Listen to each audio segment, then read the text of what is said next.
Here we go with Sagat. Or, as some people like to call Sagat. I like to call him Sagat. I've always called him Sagat. I don't care what it rhymes with. It is Sagat. It is a Sagator. And he's not the last boss. So, normally when you're fighting Sagat... you get your ass kicked. In Alpha 1, he actually starts out with a beat-up, nearly dead Dan Hibiki in his arm. I remember that. Tosses him away. Yeah, he gives him one final punch and throws him away. So, here's revenge, Sagat! I remember seeing that every time I would You play. bastardo! Bastardo. Doesn't he do that in... Is it only just in Alpha 1? I think that's where that's where he came from. Because people were talking about, who the hell is he holding in his hand? Yeah. And then... It's like some kind of a pink rabbit. What is that? No, that's a human. It's a beat-up, half-dead human. Yep. And then you get to play with this guy. Yep. That's how Dan was invented. Yes. Getting beat up by one of the best characters in this game. Oh, yeah. Who is a total badass. Sagat is an asshole, and he's incredibly hard. And if anybody has not watched Street Fighter 2, the animated movie... Ryu gave him that giant scar across the body and the face. Well, in Street Fighter 1, he gave him the giant scar across the body as well, apparently. Nobody played Street Fighter 1. No one could get the moves out of Street Fighter 1. Yeah, I know. It's impossible. You can't get past the second guy. Green, Dan. Green like Mother Earth. Yosh! Yeah, green like the blue planet. So back to Mad Max. And the green! And the There's green! A tie-in. Yes, green there's zone. a tie-in. The green place. That's right. Everybody wanted to go to the green place. And it wasn't there because it's the apocalypse. Yep. Well, the post-apocalypse. Terrible shit happens. Yeah, center frame. That reminds me of Stanley Kubrick. Every time I watch The Shining, one thing I loved about The Shining was that anytime there's a single character on screen, they are always dead center. And whenever he does a two-shot, they are always on opposite sides of the screen. So if it's one guy talking to two people, it's him in the center, and those two people, and neither one is in the center. He doesn't like to do the over-the-shoulder crap. He just likes to do like one shots or two shots, and that's it. And he still develops this amazing geometry in the scenes. You know, like watch the early scene when Jack Torrance is being interviewed by the two guys in the room. You know, you have Jack Torrance here in center frame, looking to the right. And you have the guy to his right, center frame, looking to the left. And then you have the guy behind the desk, center frame, looking to the left. And it's just, you have this awesome triangle that he kind of borrowed from Kurosawa, except while populating less on screen and getting the same results. And you get the same thing from Max. Yeah, center frame. Badass. Real explosions, real cars. Yes. Well, mostly real explosions. Well, okay. The ones that would have actually killed all the actors were fake, okay? Hey, those explosions were just killing dummies, okay? No real dummies were harmed. Actually, all dummies I actually did! Wait, that was the last boss? Yay! Yeah, because some people get a Kuma if you get through. Done! Okay, so now you have to play with somebody like Ryu and get, Bison. Well, I'll try. Or you can just play with Bison.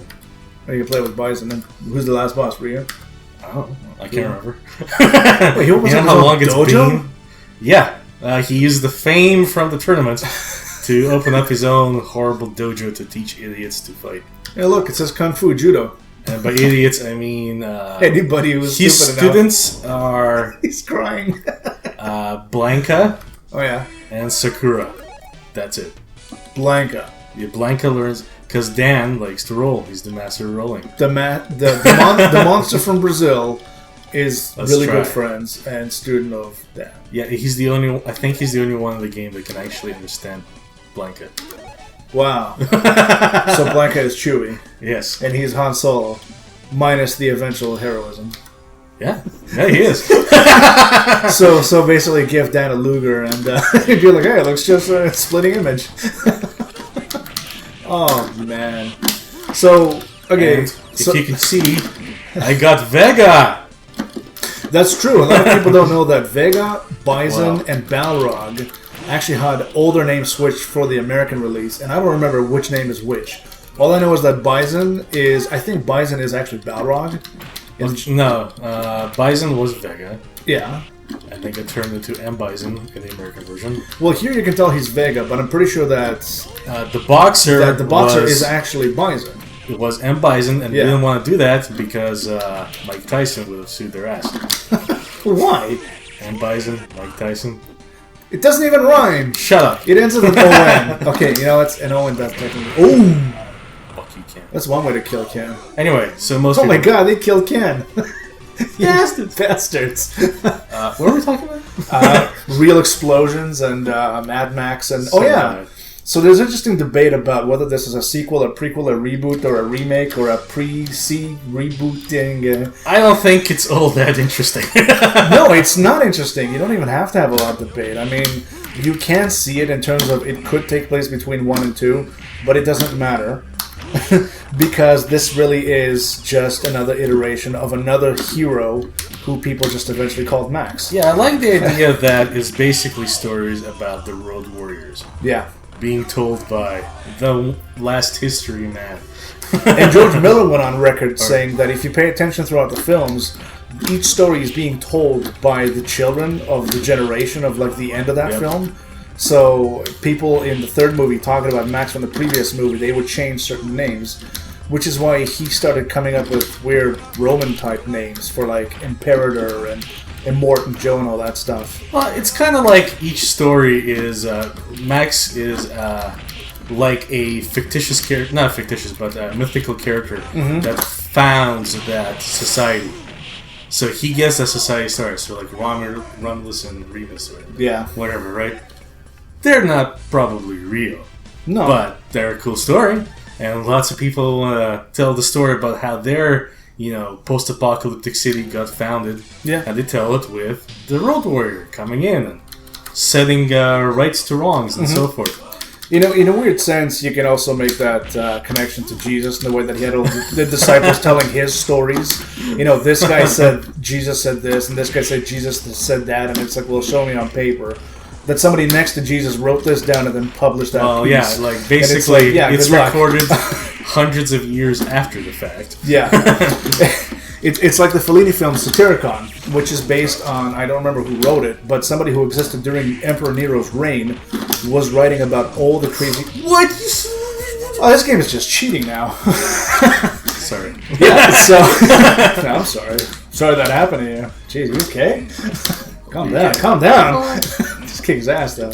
Yeah, so somebody existing during Nero's reign wrote down all the shenanigans that he saw and all the craziness and randomness, and he wrote it in deranged ways of telling the story just to exemplify the fact that it was a nuts and crazy period to live in. And this was obviously way before Jesus existed, so more than a couple thousand years ago. But over the centuries and millennia, those writings have disappeared, and every few hundred years, some pages would resurface. So, cut to like I think it was eventually the 20th century when people pieced together as many pages as they could, and they wrote down what was called the Satyricon, obviously from the word satire. And if you look at the Fellini film Satyricon, it's based on those pages that were found from that guy who wrote stuff a really long time ago, and you don't even have to put anything chronologically at all. You just say this random shit happened. And when you watch that film, it is the most awesome way to exemplify randomness and chaos. You know, like some people have different colored skin. I'm talking green and purple skin.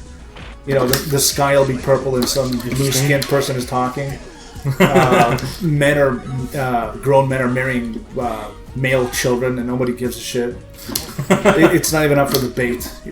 It's random. And my favorite thing that happens in the film is they have a giant feast in which these people bring this gigantic pig right on a couple of stakes, like a humongous cooked pig. It's like the size of a small elephant.